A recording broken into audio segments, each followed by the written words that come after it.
Muito boa noite. A caminho das legislativas, o debate desta noite junta Pedro Nuno Santos, do PS, e Rui Tavares, do LIVRE. Ditou o sorteio que comece Pedro Nuno Santos e termine Rui Tavares. Muito boa noite, meus senhores. Bem-vindos mais uma vez. Quem não deve não teme, quem não teme não foge. Assim, Pedro Nuno Santos reagiu ontem à notícia da abertura de uma averiguação preventiva por parte da Procuradoria, na sequência de uma denúncia anónima sobre a compra de 2 casas. Pedro Nuno Santos, ao dizer que estranha a coincidência e o momento da divulgação, o senhor está a acusar o Ministério Público de estar a ser instrumentalizado para fins de luta política ou de ser um agente ativo nessa luta? Bom, antes de mais, boa noite, Clara, boa noite, Rui, boa noite a quem nos acompanha em casa. A minha declaração, e já percebi que estão a fazer a leitura desse ponto de vista, pelo menos algumas pessoas, mas a minha declaração não era dirigida ao Ministério Público. O Ministério Público recebe denúncias e faz o seu trabalho. Eu não tenho nada a ver com isso.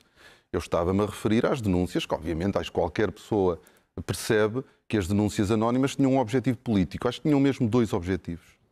Tinha como objetivo intimidar-me e tinha como objetivo passar uma ideia de equivalência nomeadamente entre mim e Luís Montenegro. E não há equivalência nenhuma. Então o que é que espera que os eleitores vejam de diferente na sua situação e que não o coloquem no mesmo saco, por assim dizer? Exatamente, era isso que eu queria dizer. Quer dizer, as dúvidas que surgiram foram sobre a aquisição de 2 imóveis, que obviamente foram pagos, e eu já expliquei isso, já tinha explicado o ano passado e volto a explicar as vezes que forem precisas, pagas ou com recursos meus ou da Catarina, ou com recurso a crédito, estamos ainda a pagar um crédito, ou com a ajuda dos nossos pais, dos meus ou dos pais da Catarina. E, portanto, que eu saiba, não há nenhuma suspeita de que alguém tenha ajudado a financiar, fora do meu circuito familiar, a financiar as minhas casas. Agora, há uma coisa que eu garanto: eu não estou a receber dinheiro todos os meses de nenhum empresário português.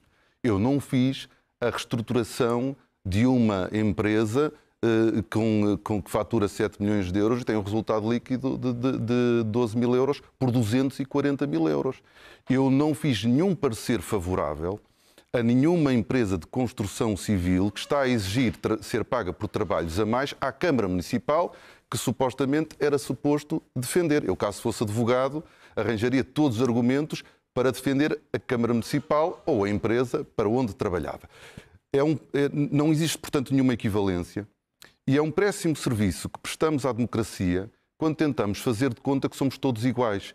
Eu não sou igual a Luís Montenegro. Eu pergunto ao Rui Tavares se, nestes casos, e enfim, nós sabemos que o LIVRE tem sido particularmente exigente na defesa de padrões éticos, rigorosos, de transparência total na vida pública. Quando as denúncias surgem de fontes anónimas, Rui Tavares, o Ministério Público deve responder com outro tipo de prudência ou, neste caso, agiu coerentemente, fez o mesmo com Pedro Nuno Santos, como tinha feito com Luís Montenegro? Boa noite, Clara, e obrigado pela pergunta. Boa noite ao Pedro Nuno e boa noite a todos os telespectadores. Eu vou explicar qual é que é o meu critério em relação a todos os casos de todos os políticos e que tem a ver com eu não me meter no trabalho do Ministério Público. Quando há qualquer caso e o político em causa acha que pode prestar todos os esclarecimentos, mostrar todos os documentos, porque o pode fazer, quer fazê-lo porque o pode fazer, porque sabe que depois de o fazer não resta dúvida nenhuma, isso significa que o trabalho é vosso. Vosso, dos jornalistas, é dos procuradores, é dos juízes, é de quem tiver de ser, e eu posso concentrar-me no meu trabalho. O meu trabalho aqui neste debate hoje é falar das pessoas que não têm nenhuma casa. Não é falar das pessoas que têm a sorte de ter 2 casas, e ainda bem, e que se gozem delas. Se o Pedro Nuno Santos acha que deu todos os esclarecimentos e entregou todos os documentos e que, porque pode fazê-lo e sente que consegue dar todos esses esclarecimentos, isso certamente será confirmado no futuro muito próximo. E isso será uma boa notícia. O que se passa, e é exatamente o mesmo critério que apliquei com Luís Montenegro, eu fui à primeira, estávamos lá todos, na primeira moção de censura com Luís Montenegro. Luís Montenegro falou de uma quinta no Douro e de fazendas em Trás-os-Montes. E sabe o que é que eu pensei? Pensei, olha, eu não precisava de saber disto, mas parece-me que isto fica encerrado aqui e o caso não tem pernas para andar. Só que depois surgiu uma notícia no Expresso e era uma coisa completamente diferente sobre avanças do Casino Solverde. E depois surge mais uma notícia e depois mais outra da gasolineira. E Luís Montenegro não quer dar os esclarecimentos todos, provavelmente porque não pode. E eu perguntei-lhe muito claramente, e ele nem quis debater comigo, que é porque é que a CP Não Viva não estava numa gestão profissional independente, como se faz em todos os países. Estava-me a perguntar por comparações com critérios éticos. Bem, no Canadá fez-se isso ainda recentemente. Porque é que Luís Montenegro não o fez? Isto deita abaixo de toda a sua argumentação. Tem uma posição de princípio, não havendo um inquérito criminal, havendo apenas uma averiguação preventiva, devem ser tornadas públicas? A minha posição, o meu critério é exatamente o mesmo. É que há trabalho a ser feito pelos jornalistas e pelos procuradores e quando, com um político, ele não presta todos os esclarecimentos e as notícias continuam a aparecer, isso significa que esse político, no caso Luís Montenegro, é uma má notícia para o país. Já vimos este filme. Nós precisamos de não o ter como Primeiro-Ministro e, para isso, o trabalho que nós temos a fazer não é o dos procuradores, não é o dos jornalistas, é um trabalho muito diferente que o Pedro Nuno e eu temos que fazer hoje aqui a esta mesa. Então, é o trabalho de provar às pessoas que há uma alternativa muito melhor do que o Luís Montenegro, que há um governo muito melhor do que o do Luís Montenegro ou dos seus potenciais mas isto aliados. leva-me a um dos temas que tem estado arredado destes debates, que é o tema da corrupção. Aliás, João Cravinho, um histórico socialista que morreu ontem, foi um dos principais rostos da política portuguesa nessa luta contra a corrupção, foi derrubado, tentou reerguer-se, mas não convenceu, por exemplo, o seu próprio Partido Socialista para a criminalização do enriquecimento ilícito. Considerou a solução encontrada com o apoio do PS, também com o apoio do LIVRE em 2021, um remendo adotado tarde e por pressão da opinião pública. O PS, Pedro Nuno Santos, continua a considerar que a lei já vai tão longe quanto é possível ou está mesmo disponível para retomar essa ambição, apesar das limitações constitucionais? Do enriquecimento ilícito? Ao nível do maior combate à corrupção e, nomeadamente, nesta questão do enriquecimento ilícito ou injustificado. Porque o enriquecimento ilícito ou injustificado, na realidade, houve duas tentativas por parte de governos do PSD e que foram chumbados por unanimidade no Tribunal Constitucional. E, portanto, teve que se encontrar alternativas e elas foram encontradas. Mas há muito trabalho ainda para fazer, obviamente. Por exemplo? Ao longo dos anos, e é importante nós não nos esquecermos isto, grande parte da legislação que permite o combate à corrupção foi feita durante governos do Partido Socialista e nós, nos últimos anos, temos, de facto, mais conhecimento público de casos. São identificados, são julgados mais casos e, portanto, alguma coisa aconteceu nos últimos anos. Foram também dados mais meios para os órgãos de investigação criminal, como é o caso da Polícia Judiciária.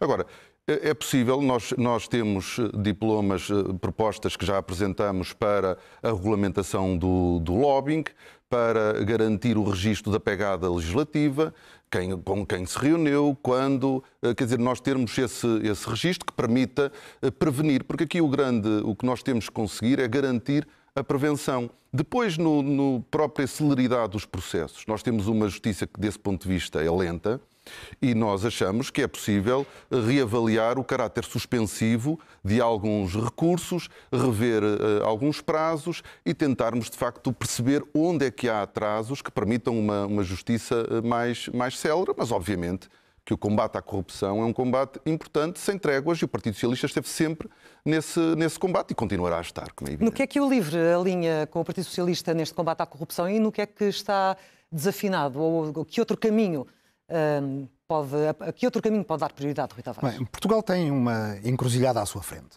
Ou continuamos com este tipo de debate e de discurso acerca da corrupção, que é demasiado parecido com o discurso que se faz sobre a corrupção nos países mais corruptos do mundo, que é os políticos são todos uns malandros, o que é preciso é investigar os malandros, condenar os malandros e ir atrás dos malandros, ou nós nos inspiramos naquilo que fazem os países no mundo que tiveram mais sucesso na luta contra a corrupção. As Dinamarcas, as Novas Zelândias, os Canadás e por aí afora. E o que é que fazem? São coisas, não são fórmulas secretas complicadíssimas, são coisas simples que se podem implementar. Um governo que seja apoiado pelo LIVRE ou no qual o LIVRE esteja, um primeiro-ministro, por exemplo, não pode ter uma consultora, que não é a mesma coisa que ter uma retrosaria, e não a pôr numa gestão profissional independente. Já o dissemos várias vezes, é o que se faz nos países com os quais nos gostamos de comparar, e isto significa que, durante o seu período como chefe do Executivo, ele não sabe quem é que põe dinheiro na empresa e quem põe dinheiro na empresa sabe que o Primeiro-Ministro não sabe. Ou seja, o potencial de conflito de interesses não aparece e não há a suspeita que pode levar, eu não diria diretamente a corrupção, porque não lanço a suspeita desse tipo criminal, mas à corrosão, ou seja, à falta de confiança nas instituições. Mas mais, o LIVRE propõe, e o PS nunca quis, há de ser um debate bastante duro, uma negociação bastante dura um dia, que ministros e ministras vão ao Parlamento ter uma audição prévia, na qual os deputados, os jornalistas ouvem porque é em público, se apanham os conflitos de interesse no início. Devo dar o exemplo do Parlamento Europeu. As nossas duas últimas comissárias, tanto Maria Luísa Albuquerque como Elisa Ferreira, foram a audições prévias. Nessas audições prévias é-lhes perguntado de tudo, se têm ações de empresas, se as devem vender, e as pessoas dirimem muitas vezes os conflitos de interesse são sanados antes de começar. Um terceiro exemplo. Em vários países existe um sistema de um conselho ético independente que funciona junto do governo e onde os ministros, secretários de Estado, primeiro-ministro, quem quer que seja, quando têm dúvidas acerca de alguma situação, pergunta. Nós em Portugal temos um sistema que é muito reativo, que as pessoas fazem declarações e depois um dia o Ministério Público ou a entidade da transparência ou antes o Tribunal Constitucional pronuncia-se, mas muitas vezes não tem a quem pedir uma recomendação que depois é seguida. Isto são medidas simples que impedem a corrupção, previnem antes de acontecer o ato delituoso, antes de acontecer o crime. É para aí que Portugal precisa de caminhar. E o que é que esta visão, repique final para Pedro Nuno Santos, o que é que esta visão do livro não o convence? Ouviu a sorrir àquele desafio lançado por ele? Não, eu acho que o LIVRE tem contributos importantes a dar e o Partido Socialista está muito disponível para os ouvir e para refletir sobre eles. E com certeza que há muitos contributos do LIVRE que serão aproveitados algum em particular por nós. Queira destacar? Mas há uma coisa que eu lhe posso dizer. O LIVRE tem mais possibilidade de influenciar um governo liderado pelo PS do que um governo liderado pela AD. E para isso é mesmo importante que o Partido Socialista ganhe as eleições, para que algumas propostas, umas mais realistas, outras menos realistas, mas obviamente contributos importantes para uma boa governação, não tenho dúvida nenhuma que o Rui Tavares e o LIVRE podem dar. Mas da parte do PS não há nenhuma proposta legislativa nova sobre corrupção, no caso de o senhor ser eleito Primeiro-Ministro? Não, nós temos, como eu estava a dizer, o registro de interesses, o registro do lobbying, acho que era muito importante para haver transparência na relação que muitos têm em representação de interesses na relação com o governo. Era importante que o lobbying estivesse regulado, que tivéssemos também regulada a pegada legislativa. E estas são duas iniciativas que nós achamos que iriam trazer mais transparência à vida política e, portanto, permitir também o escrutínio de muitas das decisões que alguns ministros ou secretários de Estado tomam. Muito bem, vamos avançar porque temos aqui algo que os une, mas de forma diferente, porque ambos querem dar um impulso financeiro aos jovens quando atingirem os 18 anos. O PS propõe 500 euros em certificados da Forra à Nascença, o LIVRE 5 mil já na maioridade. Rui Tavares, fazem sentido políticas sociais que prometem este apoio para mais tarde, quando tantas famílias e jovens precisam de condições concretas já para viver, para estudar, para trabalhar, para ter filhos? Deixe-me começar por replicar ao repique. Ainda quer? Não, aliás, esta resposta permite exatamente fazer isso. Alguém acredita que, se esta história do voto útil funcionasse, o LIVRE, tendo menos força do que na eleição anterior, em vez de ter mais, como precisamos e vamos ter mais, chegaria ao PS e diria, atenção para os conflitos de interesse serem apanhados antes das pessoas estarem em funções, ministros e ministras têm que ir à audição prévia. Alguém acredita que o voto, nesse caso, que tivesse sido perdido, daria força numa negociação? Não daria. E agora, respondendo diretamente à sua pergunta, deixe-me dizer o seguinte. O Hugo Mendes, do PS, fez-me chegar a informação de que, afinal, o PS, em 2009, tinha proposto um tipo de herança social, como o livro propõe, de 200 a 300 euros. Tenho a impressão que era esse o montante. Repare, o PS, na altura, tinha uma maioria absoluta. Depois disso, contando com esse governo, só teve cinco governos. 2 deles com maiorias absolutas. E os outros 3 com maiorias confortáveis à esquerda, que não impediriam o PS ter feito a herança social. Fez? Não fez. É preciso, para as ideias serem implementadas, que quem apresenta as ideias tenha força com elas. Porquê é que a herança social não deve ser de 500 euros e deve ser de 5 mil euros? Porque há muita gente que tem a sorte na vida de ter uma herança que recebe de um parente distante, de ter pais que os ajudam nos momentos cruciais da sua vida. A maior parte dos portugueses não têm. E, desculpem, não se desenrascam com 500 euros, que mesmo com juros aos 8 anos vão ser 700 ou 800. A herança social custa menos do que o IRS jovem. Nós, com o IRS jovem, o Estado está a prescindir de mais de 500 milhões por ano a ajudar os jovens que têm os salários mais altos, os 5 mil, os 6 mil, são os que beneficiam mais com o IRS jovem. A herança social, nas nossas contas, cerca de 400 milhões de euros. 5 mil euros em média, com um funcionamento parecido com o do abono de família, só que o financiamento não é da Segurança Social. Isso significa que entre os 18 e os 35 anos a pessoa vai ter 7 mil, 8 mil, dependendo da valorização dos certificados da Forra, e isto já é qualquer coisa. Significa que quem sai de uma escola profissional e o filho de uma família com dinheiro tem dinheiro para comprar o material para iniciar a sua profissão e o outro não tem e fica a marcar passo, com a nossa proposta não fica a marcar passo. Um casal pode dar uma entrada para uma casa. Aqui os tempos, só para terminar. Mas já terá oportunidade, de 4 ou 5 amigos muito rápido eu vou continuar podem a falar iniciar uma empresa e criar oportunidade económica para si mesmos. Eu vou continuar a falar mais um pouco sobre a herança social, mas tenho que equilibrar os tempos porque, na verdade, acabou por acusar o PS e Pedro Nuno Santos de falta de ambição. 500 euros, que durante 18 anos, enfim, mesmo com a taxa de juros média de 3%, dará cerca de 850 euros. É este o patamar de ambição do Partido Socialista? Bom, em primeiro lugar, o Rui Tavares apresenta uma proposta que no seu valor é mais generosa, mas é também mais irrealista. E, obviamente, quando nós estamos na governação, e eu, do ponto de vista de princípios e de objetivos, nós não nos distanciamos. Mas, obviamente, que depois temos que avaliar a aplicabilidade prática das medidas. E 5.000 euros é uma despesa muito grande. Nós não conseguimos, o Rui Tavares faz aqui uma estimativa, é um esforço que vale a pena, mas nós não temos a certeza que depois sejam só 400 milhões de euros por ano. Mas 400 milhões de euros por ano é em si, desde logo, muito dinheiro. Por isso, o que é que uma governação responsável nos diz? Isto é, nós temos uma proposta que é semelhante àquela que o LIVRE apresenta, mas a nossa proposta é uma proposta mais realista. Se o país, se a economia portuguesa, se o Estado tiver capacidade, obviamente não há problema nenhum de nós nos irmos aproximando de outros valores. Agora, o que é fundamental aqui é percebermos o seguinte, e aqui estamos de acordo. Nós temos que promover a autonomização e a emancipação dos nossos jovens e estimular a poupança. Esta medida é uma medida que incentiva a poupança, como nós sabemos. Em Portugal ela tem níveis muito reduzidos. E, portanto, são 500 euros em certificados de aforro que podem ser reforçados ao longo dos 18 anos e que vão capitalizar. E, ao fim dos 18 anos, tem ali um pé de meia que permitirá o início da sua vida de forma autónoma. É uma ajuda. Euros? É uma ajuda, mas é uma ajuda que um país e um Estado dá dentro daquelas que são as suas capacidades.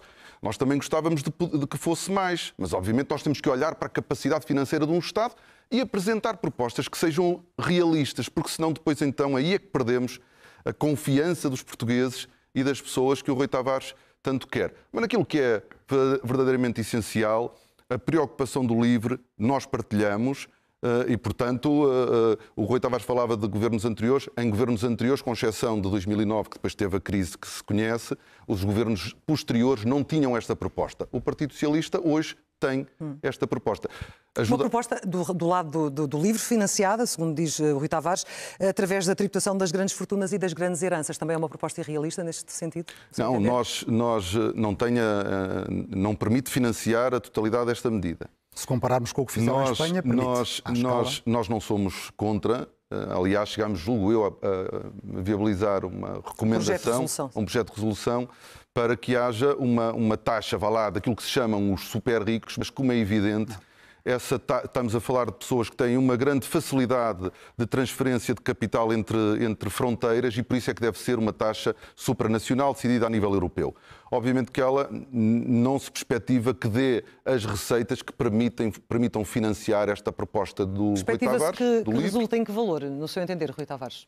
Bem, se nós olharmos para aquilo que a Espanha fez com o imposto sobre grandes heranças e fizermos à proporção daquilo que é o PIB português, daria para financiar.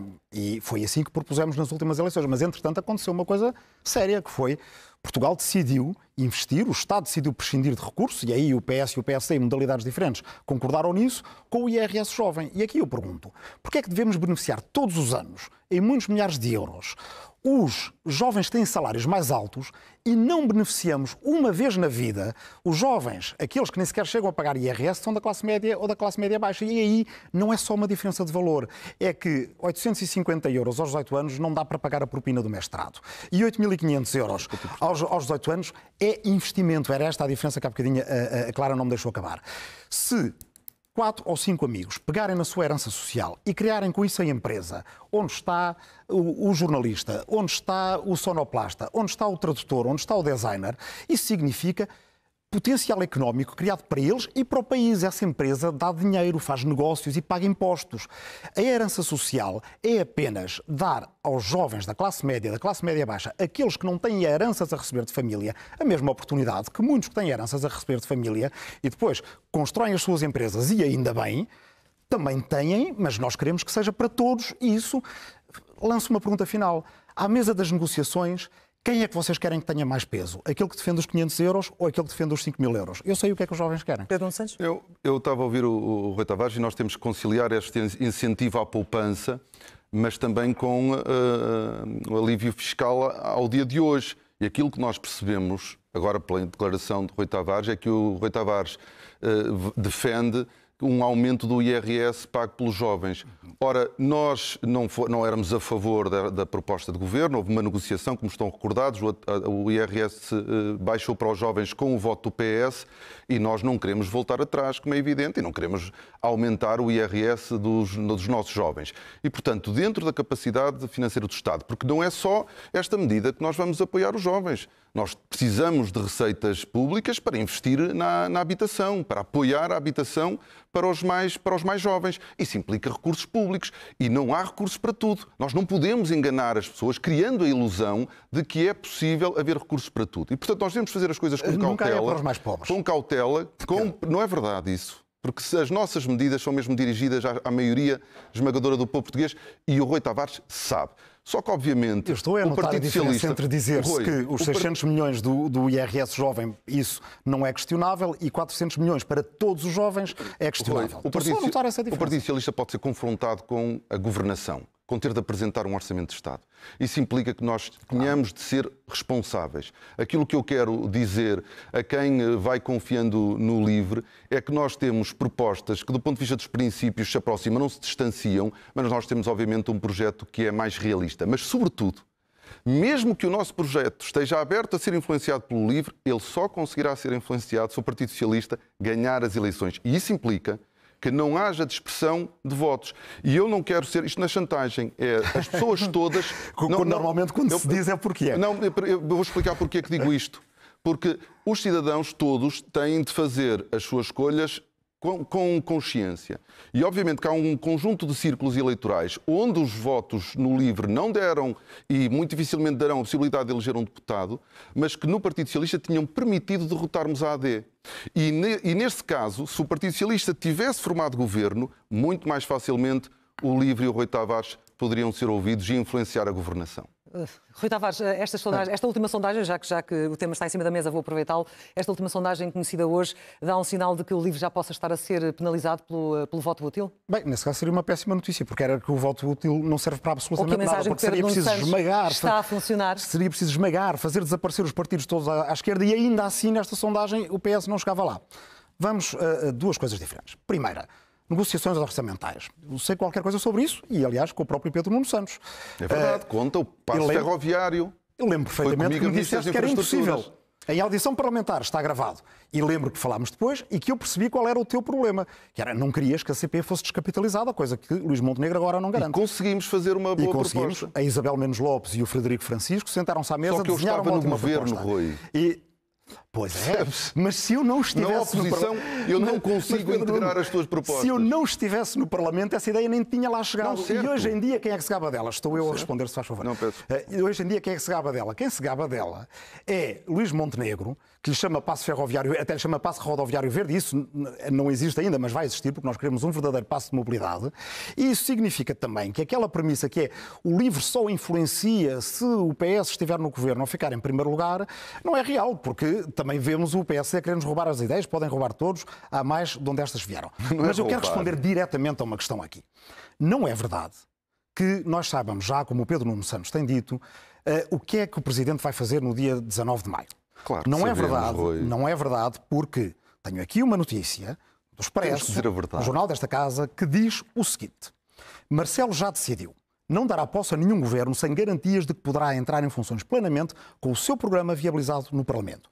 É uma correção de rumo em relação ao que fez antes. É a garantia de que o programa não seja rejeitado, não é quem tem um voto a mais, que é, aliás, uma métrica completamente pueril, e diz mais. Isto significa também que recusa de todo em todo seguir o procedimento de Cavaco Silva em 2015, quando deu posse ao segundo governo de Pedro Passos Coelho, já sabendo que este seria chumbado no Parlamento. Ou seja, o PS pode ficar com um voto a mais. Eu, aliás, até desejo que fique. E até te digo uma coisa, Pedro Nuno, não precisas de vir roubar 50 mil votos. Eu não quero roubar nada, os votos são das pessoas, não são meus nem do Rui. Sim, mas só precisarias de ir buscar 25 mil à AD, que é o que te faltou da outra vez, não foi os 50 mil do LIVRE. Os 50 mil do LIVRE poderia significar que em Setúbal não elegíamos, ou que no Porto não elegíamos, e que ideias novas, como o imposto dos super ricos, não teriam chegado à Assembleia da República. Vamos equilibrar os tempos. O que nós precisamos é de todos convencer os portugueses de uma coisa muito clara. As pessoas vão para os feriados da Páscoa, a partir daqui, vão falar umas com as outras e vão dizer: eu vi naquele debate o melhor governo que podemos ter para o nosso país. Isso é que muda as sondagens, isso é que muda no dia do voto. É que não há compromisso, mas também não há abertura, Pedro. Não, este é um ponto muito importante mesmo, porque o Presidente da República, há um ano, convidou o partido mais votado a formar governo e fará, obviamente, o mesmo nesta. Não vale a pena enganarmos as pessoas. Desculpa. Ora, o que é que acontece? Se nós chumbássemos um governo da AD e apresentássemos depois uma solução, obviamente que esse governo seria barrado pela AD e pelo Chega. E por isso não tinha viabilidade.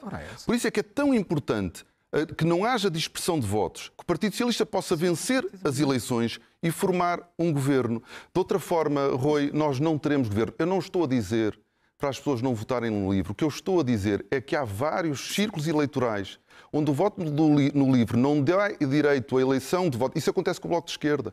Em Braga, Aveiro, Santarém. Em Braga, a diferença dos votos, tanto no caso do Bloco como no caso do LIVRE, permitiriam ao Partido Socialista ter os deputados que permitiam derrotar a AD. E nós não podemos omitir isto, porque sabemos que é um facto das pessoas.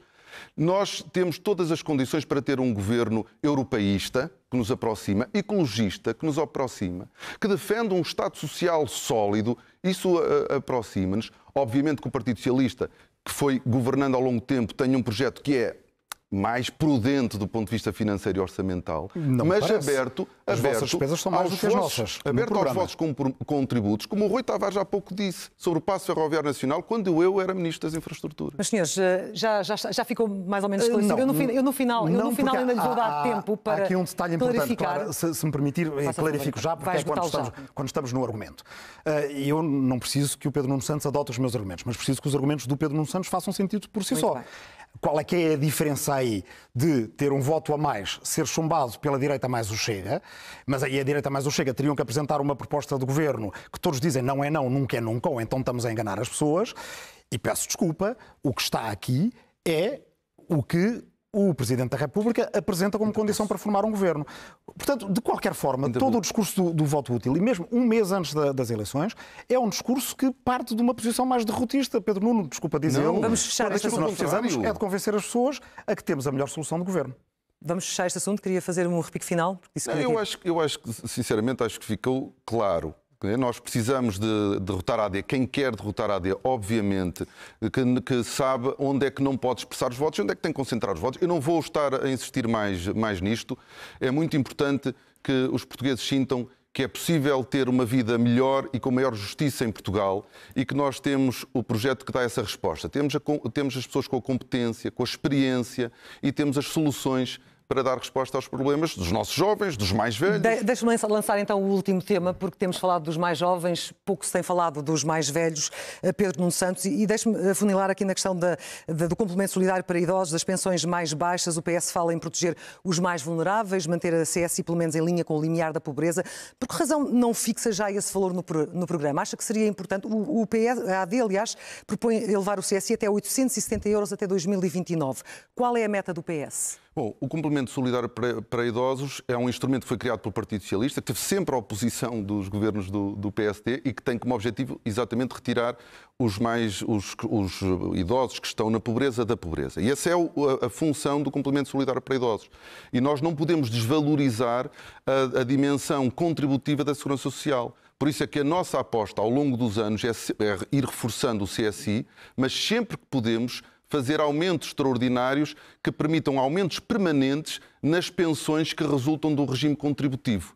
E por isso é que, durante os governos do PS, em 8 anos, em 6 deles, nós fizemos 6 aumentos acima daquilo que a lei previa, e agora, na oposição, também fizemos um aumento nas pensões acima daquilo que a lei previa, apesar do voto contra da AD. Mas sobre os mais velhos, deixe-me só dizer o seguinte, na saúde. Nós precisamos de ter uma perspectiva, uma filosofia diferente no que diz respeito à saúde e aos cuidados sociais. Nós precisamos de integrar os cuidados de saúde e os cuidados sociais. O que é que eu quero dizer com isto? Nós precisamos ter equipas multidisciplinares, com médicos, enfermeiros, nutricionistas, fisioterapeutas, assistentes sociais, que façam o acompanhamento dos nossos mais velhos e dos doentes crónicos na comunidade, em suas casas, para evitarmos que as suas doenças desestabilizem, agudizem e tenham de ir às urgências sem necessidade ou serem hospitalizados sem necessidade. Aumentamos a qualidade de vida e diminuímos os custos que estão, sobretudo, nas urgências e nos hospitais. Rui Tavares, neste campo o LIVRE é mais ambicioso do que o PS? Da resposta a dar aos mais velhos? Defende também o reforço do CSI, mas defende mais. O LIVRE defende, por exemplo, que os lares de terceira idade passem a ter médicos residentes, porque neste momento essa é uma das grandes formas que tem o SNS sob pressão, porque muitos dos médicos do SNS têm que estar a fazer viagens constantes, quando podia haver médicos de rotina nos lares de terceira idade. O LIVRE defende, por exemplo, um programa de aldeias vivas, renascidas, em parceria público-público entre o Estado Central e municípios, porque há muita gente que não precisa de estar num lar, que pode estar numa aldeia que é intergeracional, que é bem preparada, que tem todos os elementos para uma vida até aos últimos dias. Uma meta para o CSI ou vai integrá-lo num projeto de convergência da subida das pensões ou não? Ou CSI, continua a correr à parte? O CSI deve ser reforçado e deve aproximar-se, tanto quanto possível, do salário mínimo. Nós achamos que é uma das maneiras de erradicar a pobreza na terceira idade, portanto, aí acompanhamos a vontade de reforço naquilo que for Só possível. chega a 300 mil pensionistas do CSI. Para fechar. Quero dizer uma coisa muito simples. O PS esteve 8 anos no governo e só voltará ao poder se demonstrar capacidade de aprender rápido na sua cura de oposição, que foi muito curta. Isso significa que nem perceber de uma vez por todas que as pessoas não querem ver o PS sozinho com os seus defeitos no governo. A sua complacência, a sua até arrogância no exercício do poder. Eu não tenho. E, portanto, para demonstrar isso, é preciso demonstrar que se aprendeu rápido. O PS, por exemplo, esteve 8 anos no poder, não reconheceu a independência da Palestina. Com o LIVRE, reconhecerá nos primeiros dias do novo governo, de preferência ao mesmo tempo que a França.